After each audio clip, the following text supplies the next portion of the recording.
do I sound? It sounds really good. Okay, good. Really good. Hey, Joe, I really just want to thank you again. You've put together this platform. You're getting out the word. There are alternatives to Facebook, and we don't have to just click and like and share. That there is more to interacting with each other online. Things like Geneva, you've built a number of rooms, and we've got some people in there now. It is the platform, an open source platform, which is an excellent Facebook alternative. It's the same technology. It's just that Facebook uses all of your data and sells it. So yeah, I think your work is incredibly important, and I understand that you're not getting the kind of participation that you expected. Is that right? Well, listen, we could probably title this maybe the Staying Brave episode, right? Because it's all about not just showing up, but staying brave. And I really appreciate the compliments, Jim. But it is yeoman's work, right? And there's the response you expect, and the response that that's there, and they're two very different things. So I think it's reconciling, and showing up and staying brave. So I think this is the Staying Brave episode. All right. If I was to respond that way, right? Because we talked earlier this week or late last week, right? Listen, everything I'm trying to produce is of service. I just got done talking to a friend about this, who's a collaborator on another podcast. And the whole message was, how do we, get more eyes? How do we get more ears?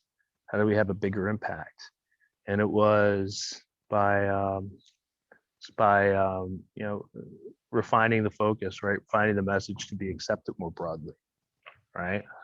We weren't going to be able to shove a certain thing down the market's throat, but if we really want to have the impact that drove us to get what we started, well, we're going to have to be humble, because it's not about us. It's not about our our base desires on how we'd like to present our podcast. It's about the message and the people who are going to do better if it's heard more widely and accepted more wholly. So I think if you don't stay brave, you don't have these types of these moments in a lot of situations, whether it's the communities you're trying to build, like I am. It's your problem with alcohol and your emotions. Mm-hmm. Yeah. Or if it's a situation you're having trouble with at work, your marriage, with your kids. Right. So yep, it's all relevant, it's all applicable. I had actually I took some notes for a subject that is keenly aligned with staying brave. I was calling it how to create your protection. How to create your protection, how to eliminate fear. And I think it dovetails nicely to what we're talking about by way of the talent economy, because we all suffer from fear, and it might be the most important thing to address. I think that it is. I was even a little concerned that this might be my last podcast, and I have so many ideas for things that I want to talk about. And then I thought, you know what? If this is the last one, I've really got to make sure that I deliver the most important stuff, because I may not have any more time. And I know, and you may very well continue all of this, despite the lack of participation, and I hope you do. I think that the people that need to listen to these podcasts somehow find their way here. But without getting too superstitious, let me talk about what I mean by your protection. Your protection. If you're fearful of something, I'll ask you, where's your protection? If you're afraid, where's your protection? What do I mean by protection? Your protection is your ability to stop fear. This is an ability that we all have to create fearlessness in the face of danger. I'm not talking about hoarding guns or gold in order to protect ourselves. I'm talking about the fact that fear is a mental construct that we create in our mind. We're the ones who create it. It's not some physical thing that's out there. We fabricate it. We can end it. I'd love to give this quote from the movie After Earth, starring Will Smith. It's a wonderful quote. It's a, After Earth is a thriller movie. They're on a dangerous mission. Will Smith says to his son, "If we are going to survive this, you must realize that fear is not real. It is a product of the thoughts you create. Now, do not misunderstand me. Danger is very real, but fear is a choice." Now, this comes from a movie, okay? He's pointing out something, though, that is very real. In order to get through, we must manage our fear, because fear is a mental construct. It's not the same as danger. Danger is real. Danger is, let's say, on the outside, and we will work with danger. But the key is to make sure that we're managing our fear in a way that is productive. Were you going to say Yes. something? Yeah, no, and then the context, just for people who aren't familiar with this movie, After Earth, I believe, Jim, correct me if I'm wrong.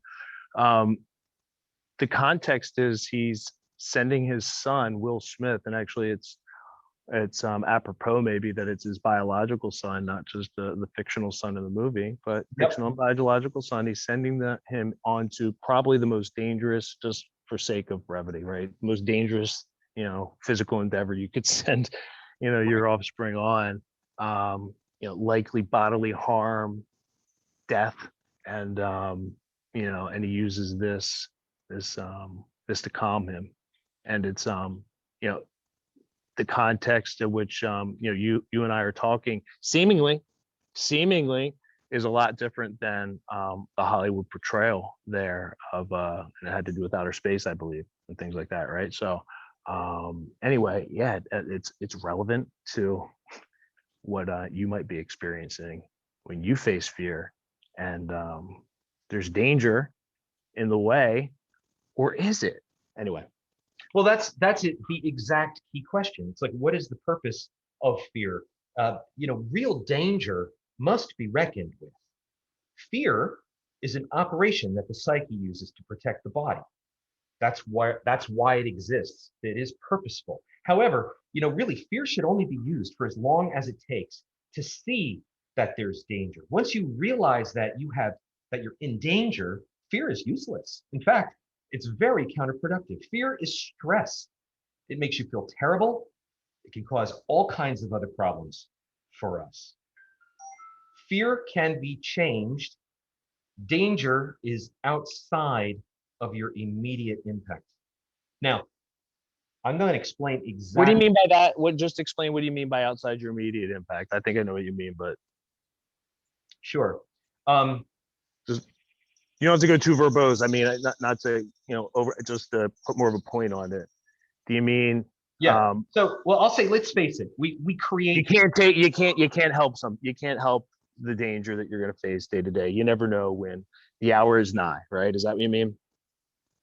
Uh, yes. Yes, it is. It's really it's the fact that uh, we have the most control over ourselves, and we have much less control over others or other things. So if I Right. have to define like what's outside and what's inside, I'm basically talking about oneself versus all of the things that we interact with in our environment. Okay. So knowing that we really genuinely do have the most control over ourselves, uh, and that we have less control over others or outside phenomena, it's really incumbent on us to work on that. If we have the ability to manage it, then we really must, because nobody else is going to do it for us. And I don't know anybody who likes fear, except for maybe the advertising industry, which, as you know, right, they're not going to. That fear is really a like primary driver of most marketing. It seems like these days, it's really eclipsed sex, drugs, and rock and roll for selling the most ads. And well, I'm gonna just kind of go back. So Fear really needs to be used so that you can identify danger. But if you continue with that fear, it really messes us up. And I don't think people really realize that you can stop it. It's We've a talked multi-layer about this, process. Jim. We've talked about this, Jim. And I'm just going to say, I think we have a culture in a perpetual state of fear. Go ahead. Oh, I agree. I think so. I mean, it's really reinforced from the mass media. I mean, obviously, I don't think there are too many people who will say that that's not really the main driver in the news. Sure, there's bad No, things that I are don't going think it's the on. main driver in I'm saying it's more than the main driver in the news. It's the point that where from noon to night, from how people engage every day is driven by and large, predominantly, most wholly by fear. Yeah, okay, so yeah, you're talking more broadly of society, and I would perfectly agree with that. And I think people who are listening would agree with that. And the point is that is not a foregone conclusion. That is not something that's outside of yourself, like the Empire State Building, that you really have no control over. It's a fabrication in your mind, and therefore, if you create it, you can end it. What's a Now, I want to fabrication in your mind? My fear, supposition? What fears I of just anything. supposed? Okay. Well, let The me fears. Yeah. Okay, so I well, thought you were let's talking to my supposition. I don't think that's in my mind. I just want to make it clear. I yeah. think I think it's real.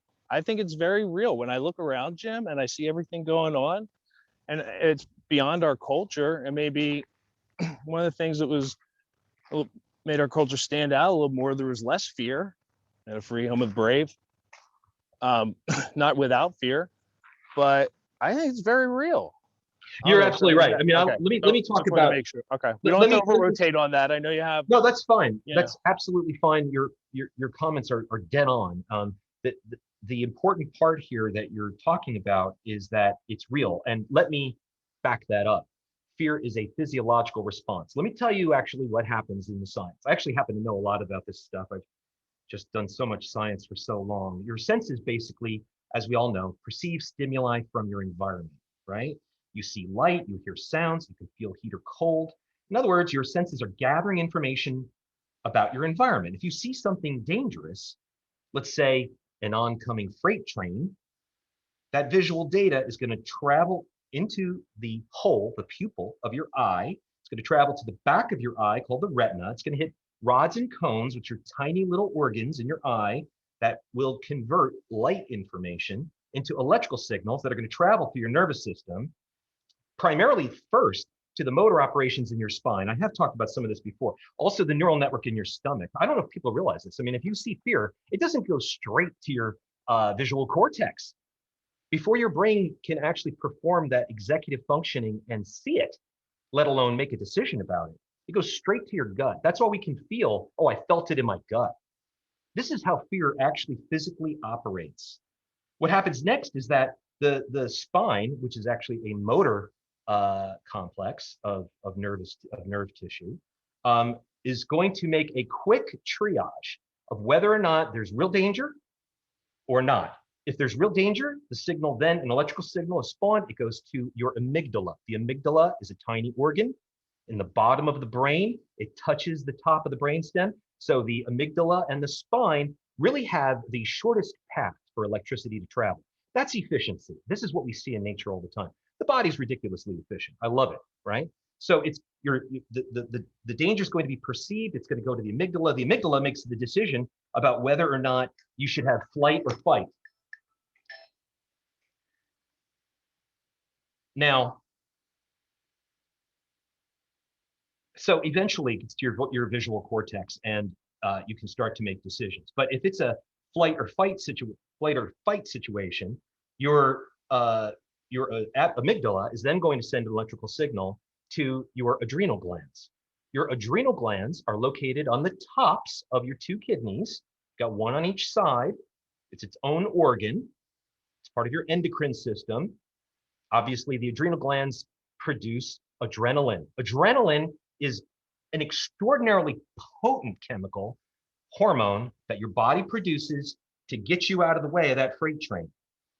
But if we're triggering our amygdala for things that are not as consequential, which happens a lot because repetitiously and with culture reinforcing it, we're afraid and we have stress more often than we should. So fear is really created by the mind. It's a reaction to the circumstances that we perceive.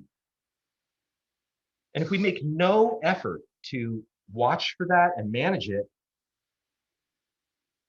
you can absolutely harm yourself. It really should not work that way. And this is a debility in our society that we don't have training on. We're not watching out for fear. We're letting it linger. We've got regrets of the past, even though we have no control over the past. We can't change anything. We've got fear of the future because it's an unknown. I mean, think about that. If you want to create something with the least amount of energy, I'm talking about anything in the universe, you want to create anything at all, talk about the unknown, and you will create fear with the least amount of effort. Fear can be created more quickly and more easily and less expensively than writing your name. That's just how it is. It's because it's been ingrained in our culture. And just a fun thought experiment here I'm having as I'm taking every word you say is, before the steam engine. The steam engine. I'm going to talk more about the steam engine. Listen. Freight train. Yeah, before the steam engine, right? How did our wars look? Okay, I don't know, but they weren't like the wars of today, right? Absolutely. So I was just stop there because it's not going into details and brevity. But think of that. Once you start connecting people the way we did then, and how we've connected people ever since then. We had World War One, World War Two, Korea, Vietnam, and the constant strife through that Middle time. East. Right. Yeah. So Middle East and all the other locations in the world. Yeah, it's like I said, the U.S. used to be a before the steam engine, right? For World War One, you could even say, right, if you want to be a little bit more romantic, but that's where I first went, and I said, no, it was probably that's what triggered it, right? The technology that triggered it was probably something like that. Anyway, listen, we've been fear used to be pre-steam engine for the freight train. It used to be different, right? It probably used to come and go, and it probably was um, isolated in a different way. Now it's all encompassing. It's everything you do. It's everywhere you go. You're getting it from your teachers, getting it from your parents, getting it from your grandparents, getting it from your aunts and uncles. You're getting it from your peers. Everybody's getting fear fed to them in some way, shape, or form. And I'm not talking about overt acts of trying to put somebody in a fearful situation. I think people's hearts are generally filled with the desire to do good, but because of the mass perpetuation of fear at that demarcation point, like I said, argue it as you may, something happened at some point in time, and it's everywhere, and it's only getting worse. Listen to a really, really good piece of speaking just earlier today, right? We have people leading us who don't look like leaders, right? And it's fearful people that put them there. Yeah, we're trying to understand the causes behind this effect called fear. And I mentioned that the cause can be as simple as the unknown. You've described the differences in our history of warfare here, at least in the United States, and how we've kind of gotten to this place today. But I'm here to say that is unnecessary. There is a physical process that I'm going to take us through to literally eradicate fear. And Jim, I just want to say, we're going to go to, because that's the application we need to get to. The only point, as you said it before, is it's real. That's the only reason. I'm not trying to be highfalutin. Yeah, let's say that it's not physically real. It's not physically real. It is mentally real. And no, but it's mentally real, and I just want to make it clear because it's the application becomes so much more I need to, right? When you think of the grand why, right? I just want everybody who's gotten this far and who's blessed to hear what we have to share, and hopefully what we have to share has been blessed. I believe it has. Absolutely, it has. We're awash. We're absolutely awash in this, right? So if you haven't bought into that yet, just kind of take that to the bank. All right. Right. Sometimes I speak in parables. Sometimes I use metaphors. Sometimes I'm a little bit too high level. I think you understand where I'm coming from. But the simple fact is, whether you know it right now, whether you believe a word I say or not, keep your mind open. You are awash in fear. It's not real. It's a construct of your mind, whether it's inside you or coming into you from elsewhere or else other.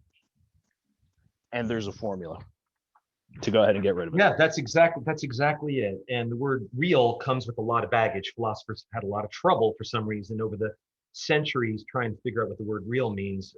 You're real, I'm talking, that's real. Let's just stick with the basics. Um, but there is an ability to change that, to take this mentally created, emotionally fabricated fear and end it, stop it, put it back in its place, use it in a way that it's meant to be used, to alert you to danger, not to maintain fear for danger. So it's a multi-step process, and you can't just get from fear to elimination of fear without traveling that road between the two that takes you there. The first stop on this road begins with a bit of knowledge. When we have knowledge of something, when we know that something is true, when we know that something is real, it's a good way to put it. For example, let's just take the sun rising tomorrow. It's much easier to work with that if you know that, if you have knowledge that that sun is going to rise tomorrow. So let's say that you know the sun's going to rise, you've got knowledge of this fact, it's in the science books, your people have talked about it plenty, and you realize that, oh wow, I've actually never really seen the sunrise. Maybe I've never really seen the sunrise. There are people out there who just maybe haven't. Happens every single day. You got to get up early. So you think to yourself, I want to do that. I want to see the sunrise. I know that it's going to do it.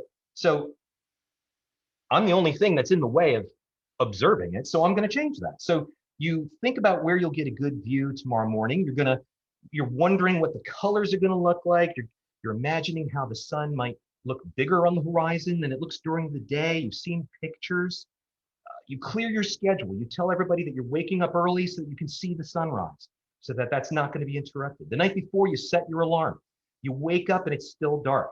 You grab your phone. You open your camera app first, because you don't want there to be any chance of missing even a single sliver of the sun as it rises over that horizon. There's really no question about it. You're not worried that this is not going to go down. Sure enough, the sun rises. You watch it for the first time and it's awesome.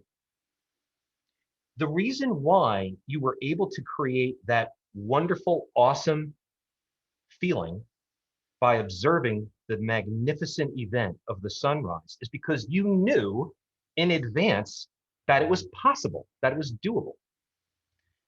Let me give you another example. Let's say that you're in your friend's kitchen, right? You pull and they pull out a tray of freshly baked brownies.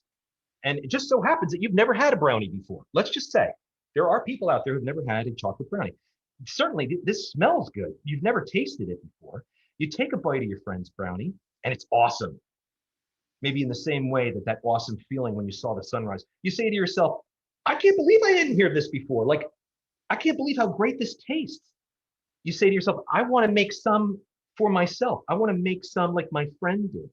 And your friend says, oh yeah, brownies, they're easy to make. You just get a box mix, you add water, you stir it up, you cook it for 30 minutes, and you're on board. So if you want to bake brownies, though, you've got to follow a recipe. You can't just snap your fingers and hope that the brownies materialize. I mean, obviously, right? So what is the process? Well, it starts with the knowledge that it can get done. The fact that you saw your friend do it, the fact that you ate it, I mean, all of a sudden now there's really very little doubt that brownies can't be created. They got to come from somewhere. Somebody's baking them. I can do that. I'm not fearful that I can't do it. You have proof. This knowledge is also thought of as proof. When you have proof, you can do so many more things. Your mind is not going to sabotage the project. Self-sabotage happens all the time. Oh, maybe I've got a fear of failure. Oh, what if I don't make these great brownies?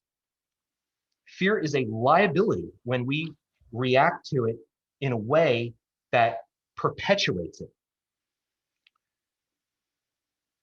I'm basically pointing out that knowledge is really the first step. And that's what this podcast is about. It is, Jim. And, I really appreciate you recognizing that. I had a friend recognize it earlier today, who I podcast with as well. She's like, Joe, it's like you always say, you have to share it if you got it. Right. Oh, I love that. That's how she put it in her own words. And my story that I'm passionate about sharing, because I know how meaningful the experience has been to my family. We had to pull. I grew up as a product of private education, Catholic school education. We decided, because of all the anxiety, right, happening in the decision makings and everything, right, in the mass public school setting, my son going into first grade, we didn't want to put him in that, right? Yeah. It's only gotten worse since then. This was last year, all right? And we see just a lot more people feeling this way. And the number one thing I see people looking for is an example, right? And I'm real passionate about what you just said, right? That's what this is all about. People really, that's how I got into tech, Jim. It was an example, right? It was always possible. I had to reduce it to, I needed the doubting Thomas proof. Oh, well, if I screw up like this guy, who's a great guy. I don't mean to, you know what I mean? An average guy, right? That's what I mean by screw up. An average guy like me, like he can do such a thing. Well, you better believe I've lined up against average guys before. I tend to be pretty good in certain areas, right? It was really that was, I remember a decade before my wife, as we're getting married, and what do you do? Joe, why don't you go into technology? You've been in sales for a year, so it's been working well. I know that's where everything's going. Really? I don't even know what download means. 2006, 2007. Right, and you got there, right? You read up, you studied up. Well, I didn't even conceive it, right? I shut it off before I even imagined or said, you know what, let me look into that. Right. You know what that was driven by, Jim? Go ahead. What? I think you know. Well, you're driven by fear. You're driven by self-sabotage. This is what the psyche does very well. The psyche does not like the unknown. The psyche does not want us out of our comfort zone. It's safer that way. It serves a very valuable purpose, but it's also part of the reptilian brain. It's part of the oldest part, evolutionarily speaking, of our brain. And its purpose is not to help dinosaurs evade other dinosaurs with sharper teeth. The purpose now is to have you look at that freight train, and instead of just having some knee-jerk response or react with a knee-jerk, and therefore maybe jump out of the way and therefore maybe trip on the track.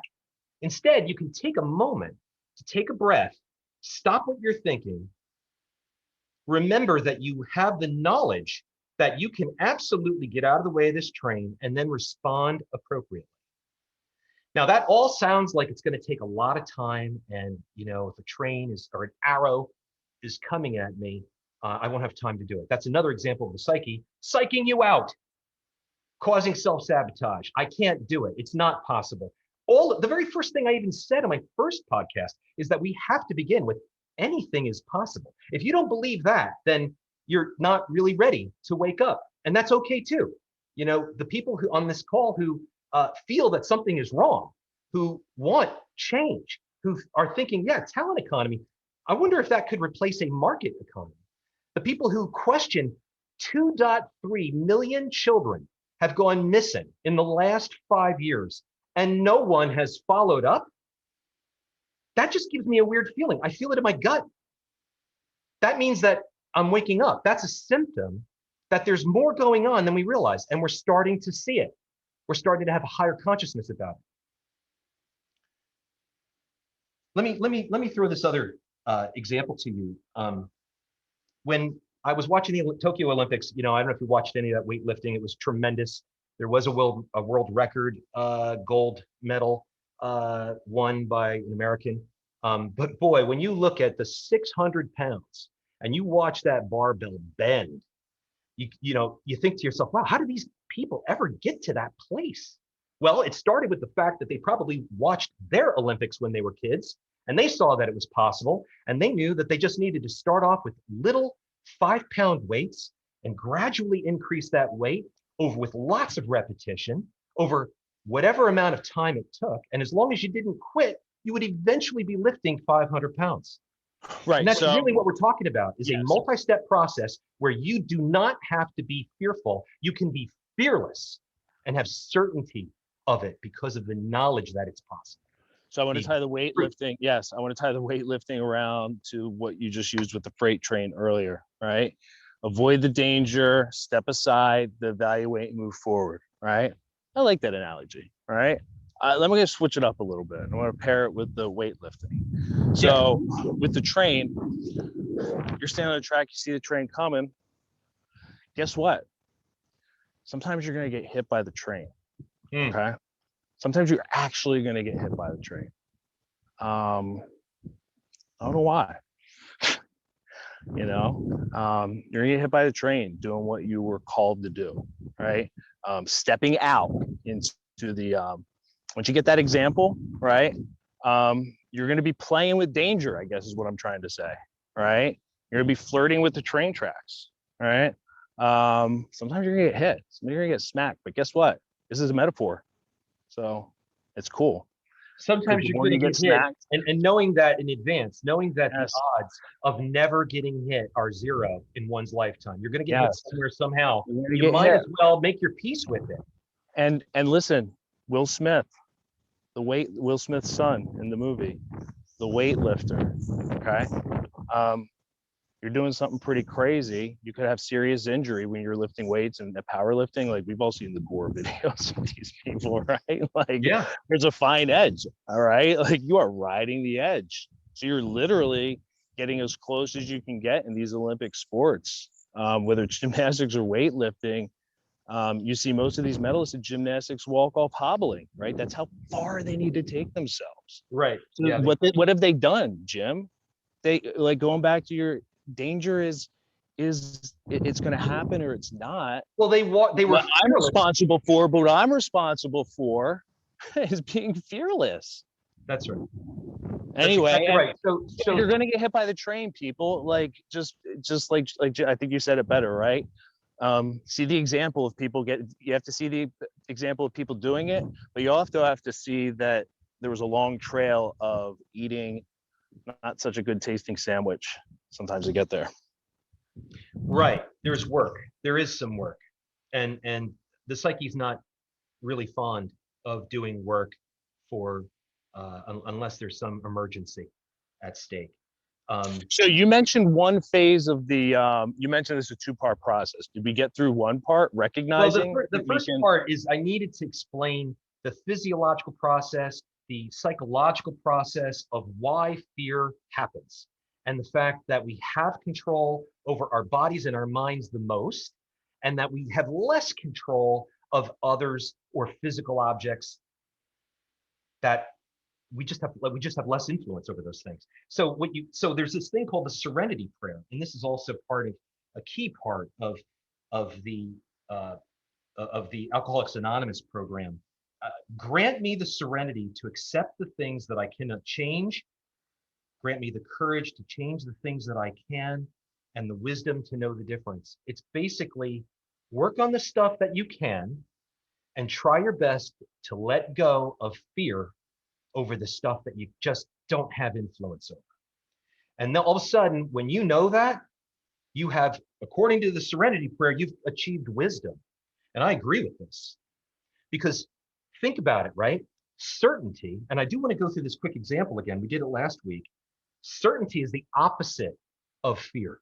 So if I can talk about how to create a feeling of certainty you can leverage that. You can bring the memory of the feeling of certainty into a situation, and it absolutely will help to absolve fear and an amygdala fear and flight response. So let me just ask you, Joe, do you know how to tie your shoes? Yeah, I know how to tie my shoes. Are you certain? You know what? I am absolutely certain. Right. So let me ask you again, and this time, just dwell on how the word certain feels to you. All right. Are you certain that you know how to tie your shoes? Yeah. Excellent. What did that feel like when you were just thinking about the feeling, the word certainty? It felt like a ping from the middle of my head that hit my skull and stopped and created just like a strength. Oh boy, that is it, isn't it? Yeah, that's exactly the goal. That's the goal. If there was one thing, that I could help someone with, it would be to offer a means to eradicate fear. Nobody else can do this. In fact, it is incumbent on us to manage our fear. And let's not think that it doesn't affect anybody. It affects us and we feel that. So let's change it. And let's stop fearing the unknown. Let's stop fearing stuff in the future that doesn't even exist yet. Horrible possibilities that we're just fearful and wondering about. It doesn't even exist. The past and a regret about something that you did wrong, or how you hurt somebody, or how you hurt somebody's feelings in the past. Regret is useless. If you've not changed your behavior, that's one thing, but you only need regret. You only need fear of the past, same thing, for a little while until you can decide using your higher level brain, the cerebral cortex, that envelope that surrounds the reptilian and the mammalian brain.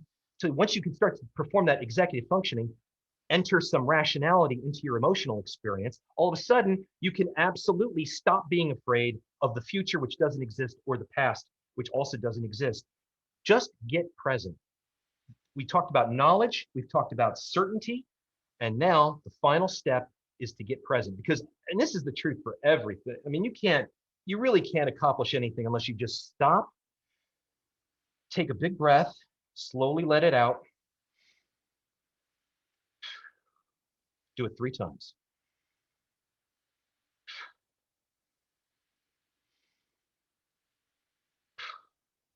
You've now set your stage, and now it's time to get present so that we're not thinking about last night's TV show, or what I should be making for dinner, or how I hurt that person's feelings in 5th grade, or what my boss is going to say to me if.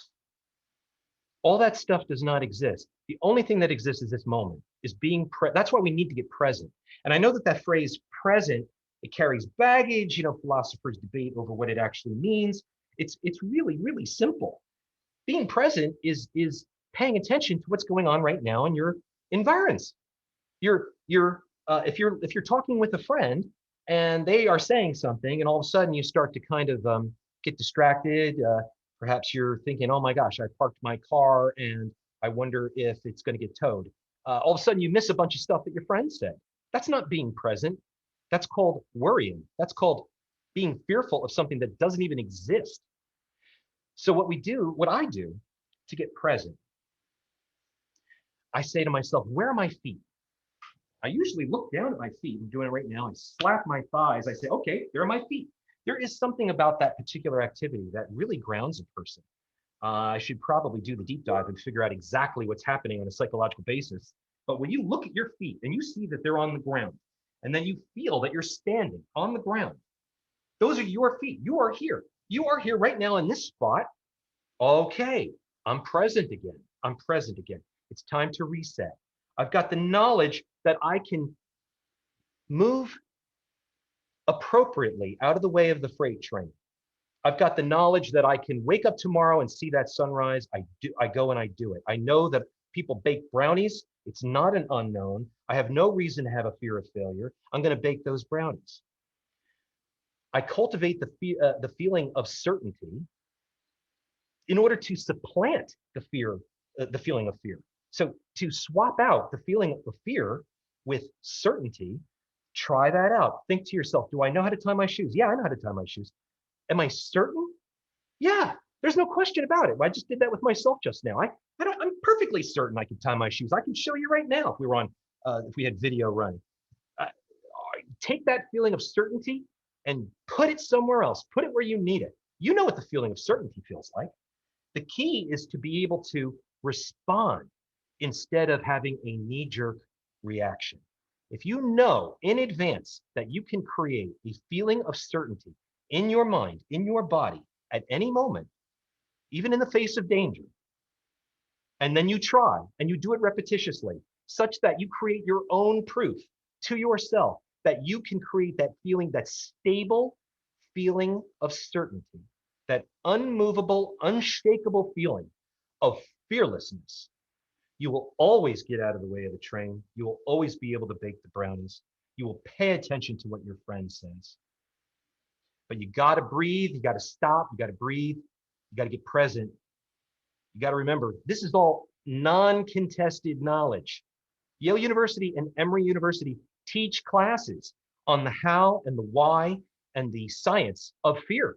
Okay, my son took one, and now I was just looking it up. Yeah, it's still there. You know, psychological departments understand that fear is significant. There's been tons of academic papers written on fear and what to do about it. There's a lot more that we could talk about, but I just want to stick with how to fabricate a feeling of certainty because you know that it's possible. And that's even a little different from anything is possible. I'm talking about certainty swapping out fear. I I'm gifted to have uh, to be blessed with the ability to play some music, right? To play the guitar, play the bass, play banjo, um, and further blessed to have some friends that have shared in that talent. And recently, I had a friend over, and we had a chance to record some music. Jim, it was just a beautiful, Cool. beautiful thing. When we met 20 plus years ago, very much the same type of people, open to whatever, open to experience, like we were when you're young. We're still there. And when we were young, we were really into the how do we improvise, right? How do we be like the greats who just kind of let it all Yeah. hang out, right? That Yeah. was always that's what everybody quietly sometimes audaciously was aspiring towards, be able to just Jamming. jam, to just be able to jam. That's I'll exactly tell it. you what, man. Um, we did a lot of it. I'll tell you, my buddy shows up 20 years later. Um, I'm going to share it. It's magic, and it's really an example. The reason I'm saying this is because all the magic was some ingredients, like you've been saying here, right? It's the same ingredients, Yep. right? I had a couple extra, maybe I'll throw in there, but you may have alluded to them in the points.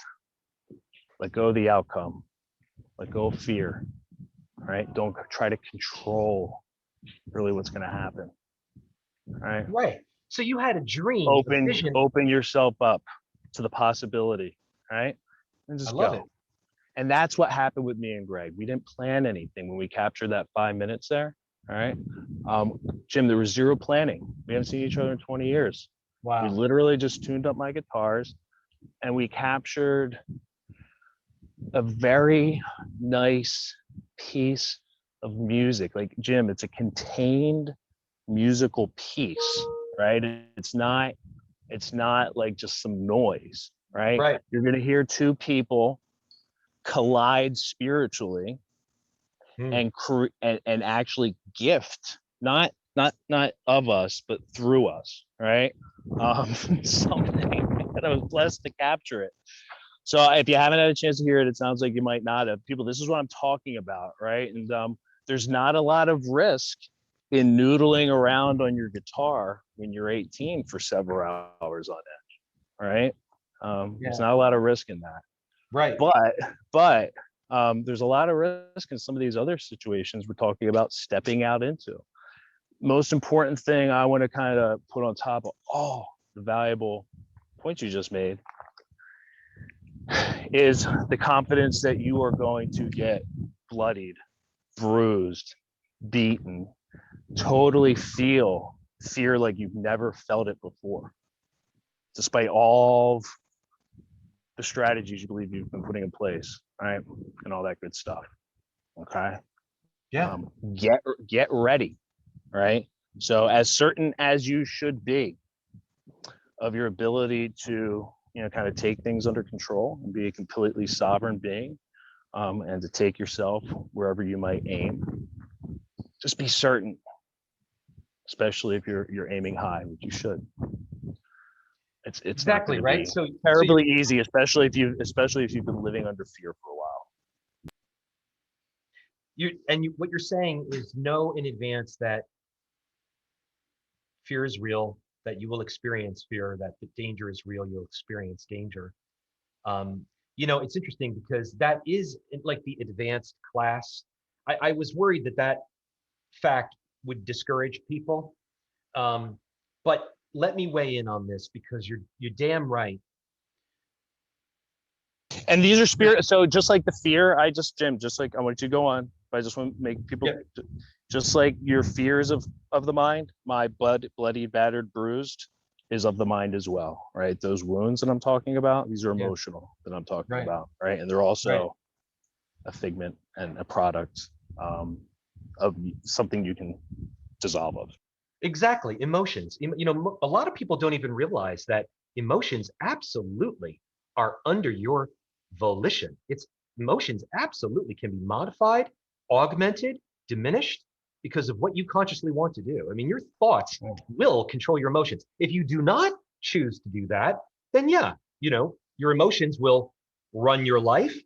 You will have knee-jerk reactions. You may not be able to respond appropriately. In the face of danger, you may very well panic instead of having a more suitable, appropriate response. And it's real, and it's good to know in advance what you're up against. But I think it's vitally important to know that fear is a choice. It is not out there like the freight train. Fear is a feeling, it's an emotion. We absolutely this species has the ability to manage emotions. I know it's not well publicized. And hopefully most people listening realize this. But if there's one thing you have control over, if I'm talking about how you have control over yourself the most, if there's one thing there, it's absolutely your emotions, and that decides behavior. So Arthur C. Clarke wrote a very famous quote, you probably heard this, that any sufficiently advanced technology will appear as magic. And I think this is a terrific definition of magic. Perhaps one day I'll be able to snap my fingers and the chocolate brownie will appear in the palm of my hand. But right now, I'm talking about managing emotion to diminish fear so it is being used in a useful way in order to have subsequent action in which you're responding instead of reacting from a place of certainty instead of a place of fear. Now, if you could do that, and let's say we didn't talk for a year, and you got back to me in a year, and you said, wow, I've done this repetitiously every day or a couple of days, before I fell asleep, I was thinking about it every night before I went to sleep. And you said to me, I can't even think of the last time I had fear over something. I would say, well, you must be Superman, because that sounds like magic to me. No, it's not magic. It's just a sufficiently advanced technology that you've not been read in on. Most people don't know about this stuff. I guess I sound like I'm pissed, but if people can stop their own fear, if they can prevent that adrenaline from being secreted by the adrenal glands, which get electrical signals from the amygdala because your brain has sensed environmental stimuli that worked very quickly through your body, and you had a knee-jerk reaction and you regretted it. And all of a sudden, like next time, you're going to say, maybe I can just try this out as an experiment. Let me say this, where my feet are. Let me think to myself about how I know I can tie my shoes a couple times, and then walk into an unknown situation. pick up that guitar. Don't be afraid of spontaneity or that you're worried it's all going to sound very fashioned or crafted. You're talking about how you created what all musicians desire. It's the electric feeling that you can perceive in music that was spontaneously improvised. I love that. It's magic. It's just a sufficiently advanced technique. That's it. It took 20 years, and it took 20 years of practice, right? Bingo. Because Hey, I'm we glad you didn't, mentioned that. Yes. yeah, because we weren't able to Right. do that level of sophistication 20 years ago. Right. And hanging out with each other was the example that each one of us needed every day to push and to get kind of deep on that as a formidable youth. We all went our separate ways and continue to do our thing. I'm going to send you the link. It's on the YouTube channel. Everybody can go check it out. Joe O and Grego and Django, I think I called it. And listen, it was 20 years, right? It was everything. And what I meant by the, you know, I put the guitar down, right? I looked at it sometimes and I was like, I haven't touched you in a year, right? I went to the banjo for a while. I cheated on him, right? But Right. through it all, just kept coming back, kept going. And when Greg showed up, there was enough training. There was enough so that I was able to get out of the way of the freight train. I think I'm botching your analogy, buddy. Right? No, I was no, able to it's get cool. You're also, you know, you were able to lift the 600-pound weight. You know, yeah, it'd be great. It would be great if something as profound, as important, as needful, as certainty was cheap and easy to obtain. But I'm sorry, it's actually not. But guess what? It might be the most important thing to try for, and nobody else can do it. Nobody else is going to do it for you. You could either, a person can either be sitting there fearful about what's going to happen next, or they can just get present, take 3 breaths, feel the feeling of what the word certainty conveys. I am certain that I know how to tie my shoes. Have the knowledge that you've played guitar for 20 years. You've got the instrument in your hands. Nothing is preventing you. You've got the time. You've got the electrical power. You've got an amp. You've got the knowledge that all you got to do is just keep doing what you've always been doing, which is practice. Just practice. And then all of a sudden, if the train is in your way, or if there's danger of any kind, you will not just survive, you will live a happy and pleasant life. And you will thrive. I mean, listen, and you have to, yeah, and listen, I don't want to go too, I feel so cheesy, but what people also will benefit from knowing is that in my mind, I didn't plan a song. I didn't write anything out. I didn't say we're going to play it this time. And, I'm going to play, it's going to be this time.